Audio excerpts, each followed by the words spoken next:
ओम नमः शिवाय। जय श्री कृष्णा, जय श्री राधे। मित्रों, हिंदू धर्म में दिवाली के बाद का सबसे बड़ा त्योहार होता है वो है होली का त्योहार। पंचांग के अनुसार फाल्गुन पूर्णिमा को प्रदोष काल में होली का दहन किया जाता है और चैत्र कृष्ण की प्रतिपदा को होली खेली जाती है। रंगों के त्योहार होली में लोग एक दूसरे को रंग, अबीर और गुलाल लगाते हैं और एक दूसरे को बधाइयाँ और शुभकामनाएं देते हैं। इस बार 2023 में होली जो है वो 8 मार्च 2023 के दिन मनाई जा रही है और होली के 8 दिन पहले होलाष्टक लग जाता है। और होलाष्टक की बात करें तो इस साल 28 फरवरी के मंगलवार के दिन जो होलाष्टक लग रहा है। चलिए बात करते हैं मित्रों होली का दहन के शुभ मुहूर्त के बारे में और यह भी जानेंगे कि आखिर होली का महत्व क्या है, होली का दहन कैसे किया जाता है और होली का दहन के दिन क्या ऐसे काम है जिनको करने चाहिए और क्या ऐसे काम है जिनको नहीं करने चाहिए, पौराणिक महत्व क्या है। कंप्लीट जानकारी अपन इस वीडियो में जानने वाले हैं, ऐसे में वीडियो को पूरा लास्ट तक जरूर देखिएगा। चलिए शुरुआत कर लिए बात करते हैं इस बार होली का दहन के शुभ मुहूर्त के बारे में। दोस्तों होली का दहन जो है वो इस बार 7 मार्च 2023 मंगलवार के दिन मनाई जा रही है। होली का दहन का जो शुभ मुहूर्त रहेगा ना,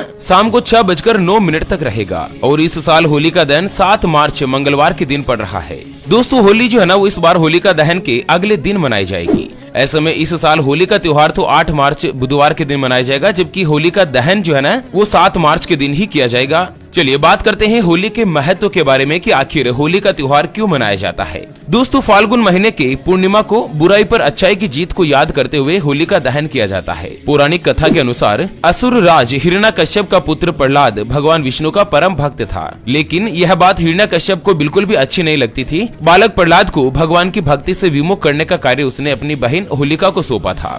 मतलब प्रहलाद भगवान विष्णु जी की भक्ति किया करता था, उनकी पूजा अर्चना किया जाता था, लेकिन राक्षस राज हिरण्यकश्यप यह पसंद नहीं करता था। वो यह चाहता था कि प्रहलाद हिरण्यकश्यप की पूजा करे, न कि भगवान विष्णु की। और उसने अपनी बहन होलिका को यह काम सौंपा कि आप प्रहलाद को इस तरह से सुधार ले, लेकिन होलिका प्रहलाद को नहीं समझा पाई और नहीं सुधार पाई। लेकिन दोस्तों उस जमाने में होलिका के पास एक वरदान था कि वो आग में कभी नहीं जल पाती थी। प्रहलाद को बार बार समझाने का कि विष्णु की पूजा नहीं करें, ये सारे प्रयास जब विफल रहे ना, तो अंत में एक ही चीज बनी कि प्रहलाद को मार दिया जाए और उसको जला दिया जाए। और यह काम सौंपा गया हिरण्यकश्यप की बहन होलिका को। होलिका को वरदान मिला हुआ था कि वह कभी भी आग में नहीं जल सकती। ऐसे में होलिका ने लकड़ियों का एक बड़ा ढेर मंगवाया और प्रहलाद को उसकी गोदी में लेकर लकड़ियों के ढेर में बैठ गई। लेकिन विष्णु भक्त प्रहलाद के भक्ति और प्रताप के कारण, या आप इसको भगवान विष्णु की कृपा ही मानिए, होलिका खुद ही आग में जल गई, लेकिन विष्णु भक्त प्रहलाद आग से बच गया, उसको कोई भी नुकसान नहीं पहुंचा। तब से इसी कारण से दोस्तों हर साल बुराई पर अच्छाई की जीत के प्रतीक के रूप में होली का त्योहार मनाया जाता है।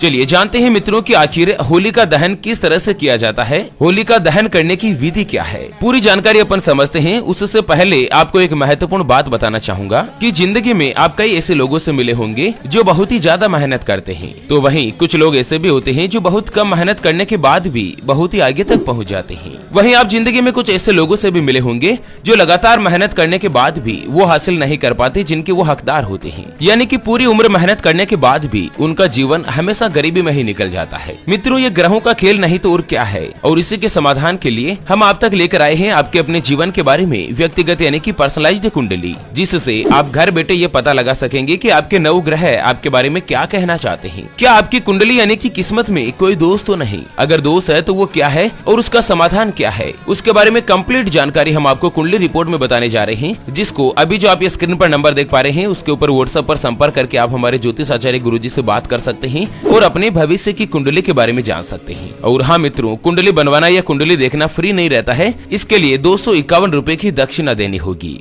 अगर आपकी कोई भी समस्या है जिसका आप समाधान चाहते हैं, जैसे कि आपके परिवार के सदस्यों में आपस में बनती नहीं है, पति पत्नी के बीच लगातार लड़ाई झगड़ा बना रहता है, या आपकी आर्थिक स्थिति बहुत ही खराब चल रही है, आपके ऊपर कर्ज हो चुका है जिसको आप चुका नहीं पा रहे हैं, या आपका विवाह का योग नहीं बन रहा है, आपको संतान का सुख नहीं मिल पा रहा है, या आपके बच्चे का पढ़ाई में मन नहीं लगता, बच्चा लगातार सरकारी नौकरी या अच्छी नौकरी की तलाश कर रहा है लेकिन उसको नौकरी मिल नहीं पा रही है। अगर कुछ भी समस्या है जिसका समाधान आप हमारे ज्योतिष आचार्य गुरुजी से अपनी भविष्य की कुंडली बनवाकर जानना चाहते हैं, तो स्क्रीन पर दिए गए नंबर पर व्हाट्सएप पर संपर्क करके आप गुरुजी से वार्तालाप कर सकते हैं और अपने भविष्य की कुंडली के बारे में जान सकते हैं। चलिए मित्रों, बात करते हैं कि आखिर किस तरह से किया जाता है होलिका दहन। दोस्तों, होलिका दहन में किसी पेड़ की शाखा को जमीन में गाड़कर उसे चारों तरफ से लकड़ी, कंडे या उपले से ढक दिया जाता है और इन सारी चीजों को शुभ मुहूर्त में जलाया जाता है। शुभ मुहूर्त मैंने आपको बता दिया है। और इसमें छेद वाले गोबर के उपले, गेहूं की नई बालियां और उबटन आदि डाले जाते हैं। ऐसी भी मान्यता है कि इससे साल भर व्यक्ति को आरोग्य की प्राप्ति होती है और सारी जो बुरी आत्माएं, बुरी बलाएं होती है ना, वो आपकी इस अग्नि में भस्म हो जाती है। होलिका दहन में भी आप सहयोग जरूर कीजिएगा। अगर आप भी कंडे वगैरह होलिका दहन में सपोर्ट में देते हैं, सहयोग में देते हैं ना, तो पूरे साल भर आपके घर में कोई भी बुरी ताकतें, बुरी शक्तियां नहीं आती। होलिका दहन पर लकड़ी की राख को घर में लाकर उससे तिलक करने की भी परंपरा है। होलिका दहन को कई जगह छोटी होली भी कहा जाता है, जो कि होली के एक दिन पहले ही किया जाता है। चलिए, होलिका दहन के दिन क्या क्या आपको काम करने चाहिए उसके बारे में भी जान लेते हैं और क्या क्या काम नहीं करने चाहिए, पूरी जानकारी अपन जान लेते हैं। दोस्तों, वीडियो को लाइक नहीं किया है तो लाइक कर दीजिए और वीडियो के नीचे कमेंट बॉक्स में जय श्री हरि विष्णु अवश्य लिखेगा। चलिए बात करते हैं होलिका दहन के दिन क्या क्या ऐसे काम है जिनको नहीं करने चाहिए। तो दोस्तों, होलिका दहन के बाद आप अपने पूरे घर के लोगों के साथ चंद्रदेव के दर्शन करें शाम के समय, जिससे आपको अकाल मृत्यु का जो डर है ना, वो खत्म हो जाएगा। आपके परिवार के सदस्यों में होलिका दहन करने के पश्चात जो भी व्यक्ति चंद्रदेव के दर्शन करते और चंद्रमा को अर्घ्य देते हैं ना, तो घर में कभी भी किसी की अकाल मृत्यु नहीं होती है। होलिका दहन से पहले होलिका की 7 परिक्रमा करके उसमें मिठाई, उपले, इलायची, लौंग, अनाज, उपले आदि चीज डाले जाते हैं। इससे परिवार में सुख समृद्धि भी आती है। होलिका दहन के अगले दिन यानी कि 8 मार्च के दिन होली खेलने की परंपरा रहती है और इस दिन लोग बड़े ही हर्षोल्लास के साथ एक दूसरे को गुलाल लगाते हैं, रंग लगाते हैं। इस बार दोस्तों, होली का जो त्योहार है ना, वो 2 दिन मनाया जाएगा, 7 तारीख के दिन और 8 तारीख के दिन।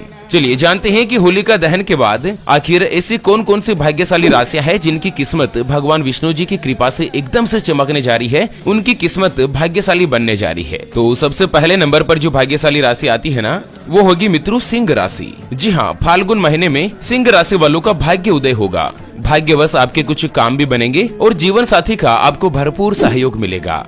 इस साल होली के त्योहार के बाद अगर आपकी कोई भी संतान है तो वो आज्ञाकारी होगी, आपकी आज्ञा का पालन करेगी। व्यापारियों के लिए समय बहुत ही अनुकूल है, आपकी इनकम के नवीन साधन बनेंगे। सिंह राशि वाले चाहे खुद का व्यापार करते हो या नौकरी करते हो, दोनों ही परिस्थिति में भाग्य का आपको पूरी तरीके से साथ मिलेगा और भगवान विष्णु के आशीर्वाद से आपकी किस्मत में 4 चांद लगेंगे, किस्मत में आपके लॉटरी लगने के योग बनेंगे। चलिए अगली जो भाग्यशाली राशि रहेगी वो होगी मित्रों धनु राशि। तो इस साल होली के बाद 3 ग्रहों के गोचर से धनु राशि वालों को कार्यस्थल पर प्रशंसा मिल सकती है।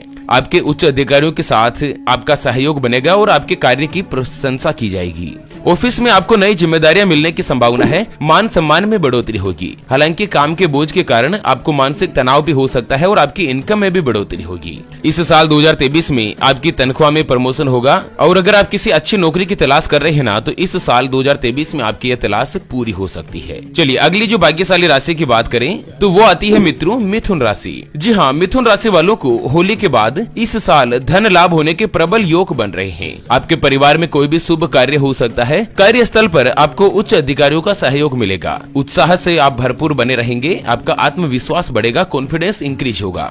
नौकरी पेशा करने वाले जातकों को रोजगार के नए नए अवसर प्राप्त हो सकते हैं और काम के ऊपर आपका बोझ और भी ज्यादा बढ़ सकता है। ओके मित्रों, तो इस वीडियो में अपन ने जाना है कि आखिर होली का त्योहार कब है, होली का महत्व, होली के बाद जो भाग्यशाली राशि रहने वाली है उनके बारे में और होली का दहन किस तरह से किया जाता है। दोस्तों वीडियो को